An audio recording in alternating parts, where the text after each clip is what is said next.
Alors que Tony Geist remportait un par un les titres de calisthenics, qu'il a été 4 fois champion du monde et 5 fois champion national, il lui manquait un truc. Ce truc, c'est peut-être le titre ultime de ce sport, celui que tous les athlètes rêvent d'avoir, celui de vainqueur de la SWEB. Vous n'êtes pas sans savoir que ce sport est en pleine expansion et que même les compétitions ne sont pas encore très professionnelles. Et c'est d'ailleurs pour ça que le titre de champion du monde, c'est bien, mais quand on sait qu'il y a à peine 10% des meilleurs athlètes du monde qui y participent, c'est déjà moins gratifiant. Alors que la SWEB, comment vous dire ? Depuis exactement 2022, c'est LA compétition qui fait venir les meilleurs athlètes de tous les coins du monde. Et quand je parle des meilleurs, c'est vraiment la crème de la crème.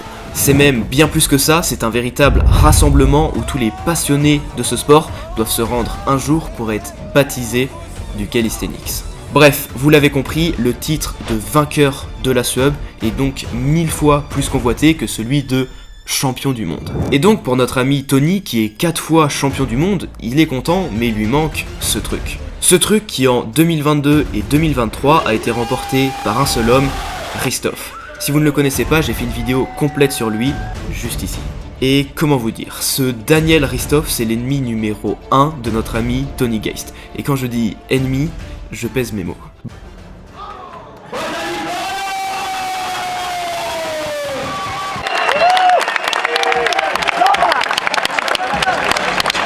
Bon, maintenant vous comprenez, ce duel acharné n'est que, dans un sens, celui de Hristov. Alors aujourd'hui, on va découvrir comment Tony Geist a pris sa revanche en devenant absolument imbattable. 2022, c'est là que tout commence. Après le Covid, plus rien n'est intéressant. On assiste à un vide des compétitions car les meilleurs athlètes ne veulent plus participer au championnat du monde. C'est alors qu'une simple organisation qui existe depuis 2017 et qui avait déjà fait un peu de bruit avec des battles très impressionnants qui avaient atteint plus de 2,5 millions de vues, sort du lot. Elle sort du lot en réunissant absolument tous les meilleurs athlètes du monde, ceux que tout le monde suit sur les réseaux et ceux que tout le monde veut voir s'affronter. Et ils ne font pas les choses à moitié puisqu'ils réservent carrément une arène assez impressionnante dont on n'a pas du tout l'habitude de voir dans ce sport. La hype est donc au maximum et les battles s'enchaînent sous les cris des spectateurs assoiffés de sang. Et comme par hasard, on sait déjà avant même que la compétition commence que les 2 meilleurs athlètes du monde sont Tony Geist et Daniel Hristov. Et pour bien le montrer, dès la 8ème de finale, Tony Geist et Daniel Hristov s'affrontent.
Bon, si vous ne connaissez pas le calisthenics, eh bien écoutez, bienvenue, vous venez de découvrir l'élite de ce sport. Et là, je peux vous dire que même les athlètes très avancés ont du mal à se mettre d'accord sur qui est le grand gagnant. D'un côté, on a Tony Geist qui est super fort en agilité, donc pour ceux qui connaissent pas, en gros, plus ça tourne, plus c'est dur. Ça, c'est un 180, ce que tout le monde sait faire. Ça, c'est un 360, ce que les débutants savent faire. Ça, c'est un 540, ce que les avancés savent faire. Ça, c'est un 720, ce que Tony Geist a fait et que seuls les experts peuvent faire. Et il y a même le 900 qui, on le verra plus tard, t'assure quasiment de gagner le battle si tu arrives à le faire, tellement qu'il est dur. On a aussi les flips qui globalement sont tous assez durs à réaliser, et l'enchaînement de ces mouvements c'est ce qu'on appelle des combos, et c'est ça qui donne beaucoup de points. Et Hristov justement est assez mauvais à ça, puisqu'il fait principalement des 360 dans ses combos, là où Tony fait des 720 avec des enchaînements vraiment plus durs. Mais de l'autre côté, Hristov est bien meilleur en force, en faisant des planches qui sont bien tenues, assez clean, là où Tony Geist ne les tient pas assez longtemps et bouge beaucoup trop. Au deuxième passage, Tony appuie sur son poids fort en enchaînant les 360, un 540 et même encore un 720, mais dès qu'il faut faire de la force, on le voit, c'est pas hold et en plus, c'est bas de forme. Et Hristov lui appuie aussi sur son point fort en faisant des combos très impressionnants. Et malgré un arbitrage très difficile à faire, il faut forcément un gagnant.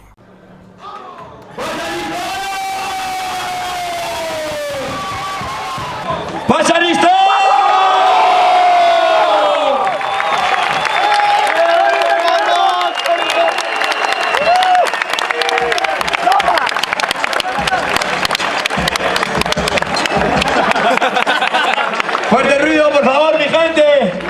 Fuerte ruido.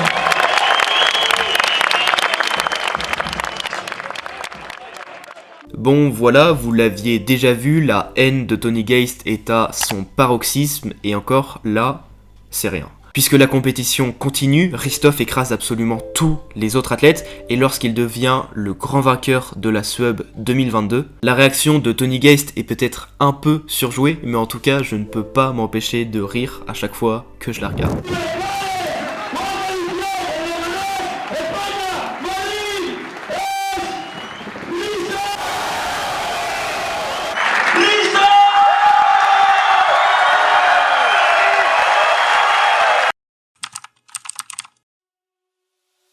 « 2023, vu ce qu'il s'est passé en 2022, on doutait que Tony Geist ait envie de revenir à cette compétition, mais visiblement, soit on a un esprit de compétiteur, soit on l'a pas. Et cette fois, en huitième de finale, au lieu d'affronter Hristov, il affronte Youssef Moro, un très très grand athlète aussi. Puisque je le rappelle, je parle uniquement de Tony et Hristov depuis le début, mais chacun des participants de cette compétition sont vraiment l'élite de ce sport. Et après ce battle très très serré, Tony Geist remporte la victoire. Il passe donc en quart de finale contre un athlète très connu, Thiago Tavares. Pour vous donner une idée de ce gars, à la SUB 2022, 2023, 2024, il finit à chaque fois deuxième. C'est à la fois rageant et en même temps très impressionnant puisque aucun autre athlète sur les 3 éditions a fini à chaque fois sur le podium. Et donc évidemment, si vous êtes un peu malin, vous comprenez que Tony Geist s'est fait éliminer contre Thiago Tavares dans ce battle. Et pourtant, je vous avais parlé du 900, que si vous le faisiez en compétition, ça vous assurait quasiment la victoire. Eh bien, regardez par vous-même.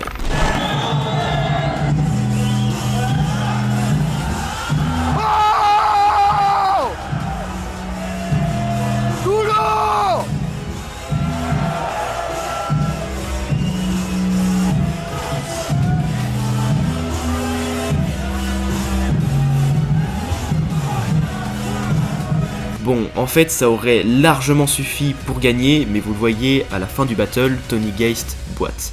Et malheureusement, il s'est blessé. Donc évidemment, Thiago Tavares a été sélectionné gagnant. C'est un peu triste pour lui car il n'a pas pu prendre sa revanche, mais au moins, on le sait, on l'a tous vu, Tony Geist est capable de faire des 900 en compétition.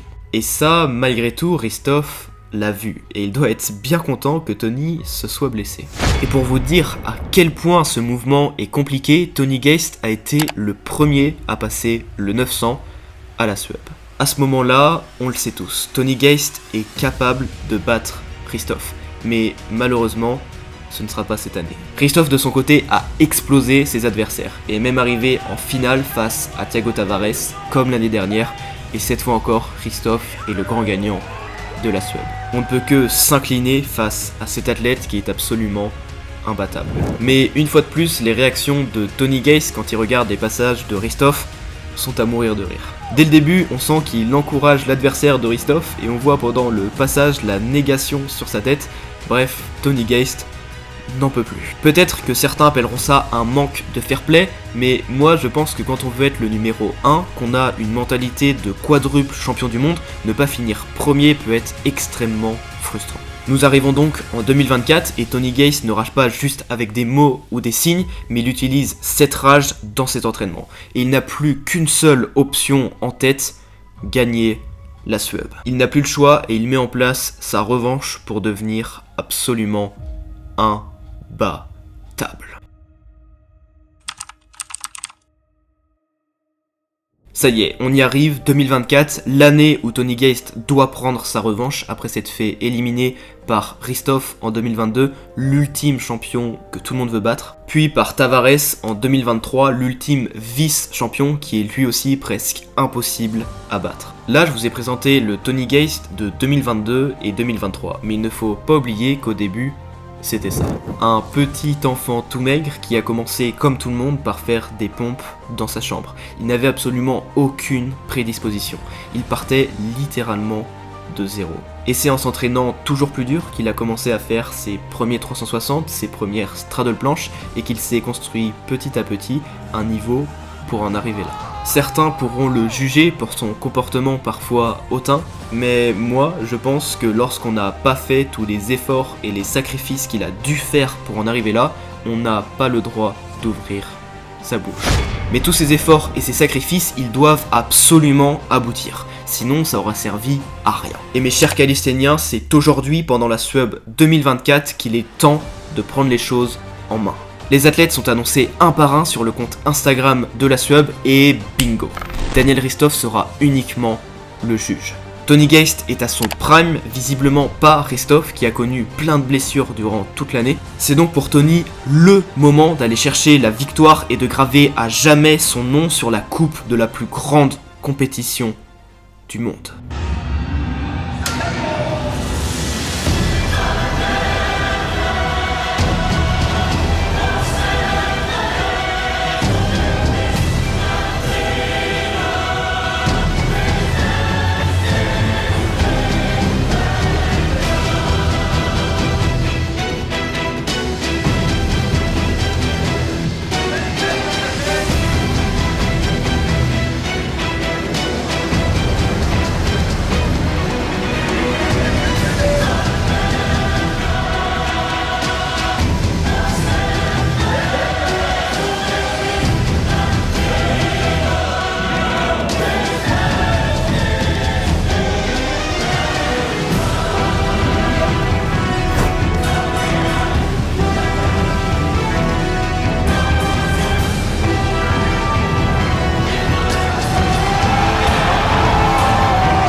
Youssef Moro, vous vous en souvenez, il l'avait affronté l'année dernière, et encore une fois, c'est une victoire. Tony part donc en quart de finale, mais cette fois pour affronter Victor Aliendes. Encore une fois, chacun des athlètes présents sont des monstres indescriptibles. Victor, lui, c'est le gagnant de la SUEB en 2019, juste avant le Covid et la pause des compétitions. Alors oui, la SUEB n'était pas aussi populaire, mais si vous regardez bien, il y avait déjà du beau monde autour de lui lorsqu'il avait gagné. Du très beau monde. Et en 2024, il est encore là pour affronter le personnage principal de notre histoire, Tony Gaze.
Bon, voilà, Tony met des 720 comme une lettre à la poste, alors que c'est vraiment très très dur. Mais peut-être que vous allez me demander pourquoi il ne fait pas de 900. Eh bien, je le répète, c'est tellement dur que la probabilité qu'il fail est énorme. Il vaut mieux des fois choisir la sécurité s'il sent qu'il n'a pas besoin d'un lancer pour gagner, et c'est ce qu'il a fait. Le voilà donc en demi-finale, et encore une fois, ce n'est pas face à n'importe qui. Vous avez peut-être déjà entendu son nom, c'est notre chouchou français, Ilyes Belhasri. Alors lui, sa particularité, c'est qu'il ne fait que de la force. Il ne touche pas du tout à l'agilité. Dans cette compétition, c'est donc un énorme désavantage. Mais s'il arrivait en demi-finale face à des athlètes qui faisaient de l'agilité, je vous laisse imaginer un peu le niveau de zinzin qu'il a en force.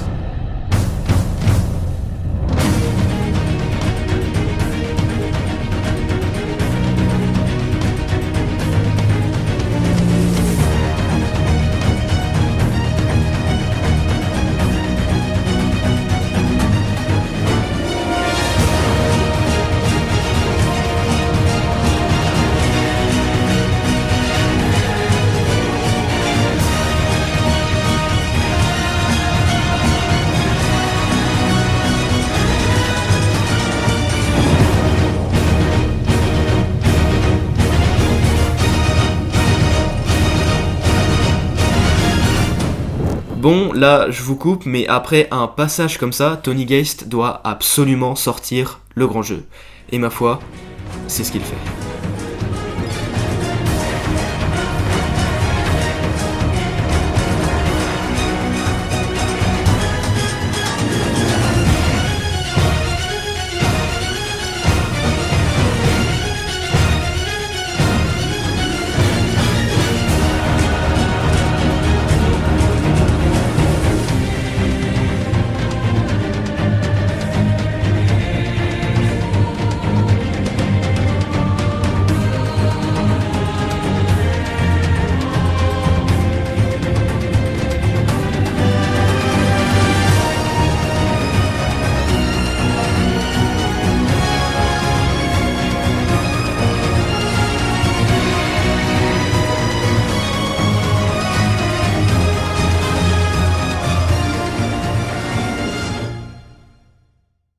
Bon, voilà, ce battle était juste un chef-d'œuvre et oui, vous avez bien vu, Tony Geist a bien lancé un 720 et un 900 dans le même combo. Pas besoin d'en dire plus. Pour vous imaginer à quel point ce battle était légendaire, on a d'un côté Ilyes qui est sans aucun doute le meilleur athlète en force de tous les temps, et de l'autre Tony Geist qui vient de lancer pour la première fois en 7 ans de compétition à la SWEB un 900 et un 720 dans le même combo.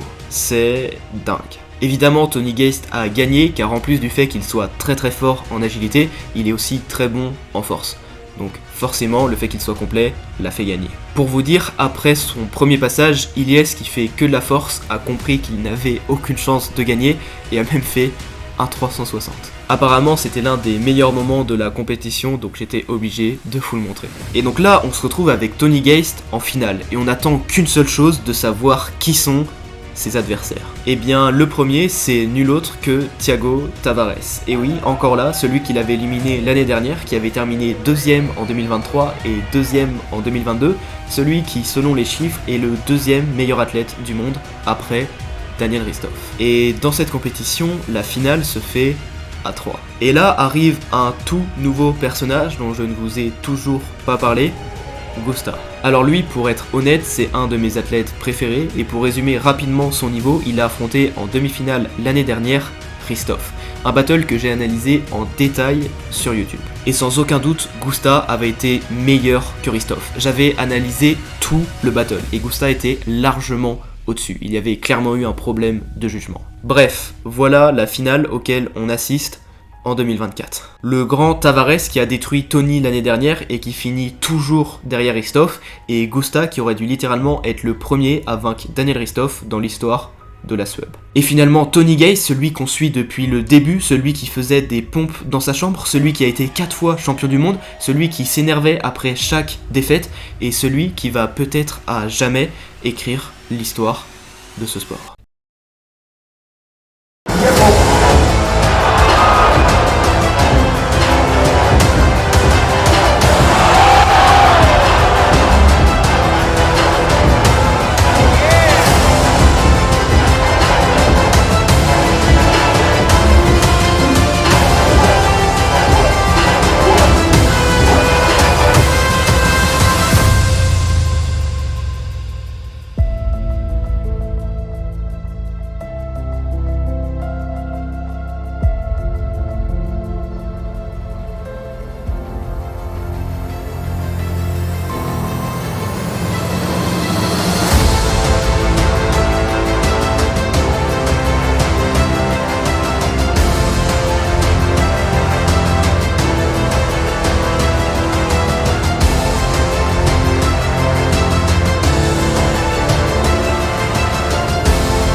Tony Geist est finalement sacré vainqueur de la Sub 6 et rentrera à jamais dans l'histoire de ce sport. Non seulement il a fait quelque chose d'exceptionnel, mais là je le définis comme la performance du siècle. Je ne sais pas si vous vous en rendez compte à quel point enchaîner un petit combo suivi d'un 720, puis seulement après faire un 900 en finale d'une compétition alors que tout le monde est mort, c'est juste inhumain. Être présent chaque année et se faire, malgré ses performances exceptionnelles, éliminer à pas grand chose, mais persévérer et aller chercher la victoire, c'est complètement fou. Si vous pratiquez le calisthenics et que vous aimeriez faire ces figures très impressionnantes, je propose dans la description un accompagnement absolument inédit dans ce sport. Mes élèves ont actuellement des résultats impressionnants et progressent à une vitesse folle. Pourquoi ? Car ce genre d'accompagnement est vraiment inédit. Des entraînements ensemble, du coaching de groupe où je vous fais des vrais cours de calisthenics,